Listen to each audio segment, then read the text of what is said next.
Ya, kembali di Kick and Rush dan kali ini gue bakal bahas tentang Jerman yang semalam menang 9-0 dan menangnya luar biasa. Dan gue harus mengakui bahwa Jerman juga menang karena kartu merah di awal. Sehingga apa ya, Liechtenstein ya namanya, nama negaranya, terlalu susah nyebutnya. Ini bermain lebih deep tapi nggak terlalu compact dan kualitas pemainnya ya jauh di bawah Jerman. Dan bahkan gue punya fakta bahwa Liechtenstein ini peringkatnya itu 190 di bawah Indonesia. Bahkan Indonesia bisa menang lawan Liechtenstein ini. Jadi karena Goretzka yang ditendang di kotak penalti, akhirnya terjadi apa ya, kartu merah dan akhirnya dapat penalti dan Gundogan bisa nyetak gol pertama. Sebenarnya ini apa ya, Jerman itu mainnya semakin eksplosif dan lebih menerapkan attacking midfield, itu lebih apa ya, menyatu dengan pemain-pemain sayap dan banyak kombinasi serangan yang memang kalau pemain biasanya nggak bisa rebut dari kaki-kaki pemain tengah Jerman ya, terutama yang lengket banget. Dan kombinasinya itu lebih variatif lah dibanding Joachim Löw 2 tahun yang lalu gitu. Dan ya sekarang bermain memang masalahnya masih ada di finishing, karena kalau kita lihat statistik nih, kita lihat di statistik itu shotnya 42, shot on target 23, tapi gol ini cuma 9. Dan ini memperlihatkan betapa tidak efektifnya attacking Jerman. Makanya gue juga nggak heran kenapa Hansi Flick waktu 9-0 mukanya masih cemberut, karena memang kalau kita lihat dari chance-nya dan peluang ya, harusnya mungkin bisa 12-0 gitu. Karena kalau kita tarik ke lawan tim-tim besar gitu, Jerman ini nggak bakal dapat peluang sebanyak ini. Dan peluang-peluang kecil, sedikit peluang harus dijadikan gol oleh tim sebesar Jerman. Makanya Hansi Flick, gue juga nggak heran kenapa dia marah. Udah dibantu 9 orang, udah karena Liechtenstein ini kartu merah, terus bermain parkir bis, tapi Jerman cuma masih ngegolin 9 ya. Harusnya kan bisa ngegolin lebih dengan komposisi pemain yang kita lihat starting lineup ya. Ini pemainnya itu hampir semuanya pemain inti. Mungkin yang bukan pemain inti cuma Kehrer, Gundogan sama Baku, mungkin sama Gunter. Sisanya kan pemain-pemain yang udah high level gitu, udah bermain di Eropa. Sementara lawannya nggak ada yang bermain di top Eropa gitu. Bahkan mereka bukan pemain bola yang berkualitas, mungkin amatir ya.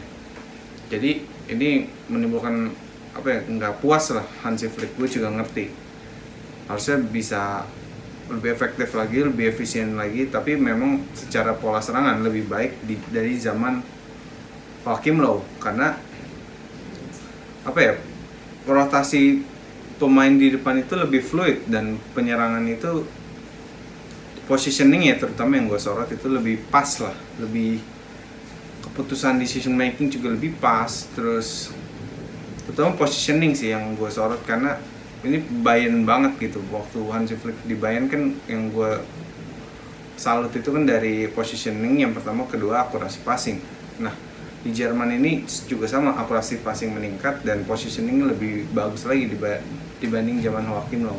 Dan sekarang kan lebih bermain 4-2-3-1 sehingga bisa nyetak gol yang banyak. Tapi memang nggak bisa dipungkiri bahwa kalau kita lihat Muller ini yang jadi striker tadi malam, dan memang Muller itu bukan tipikal apa ya, killer striker gitu.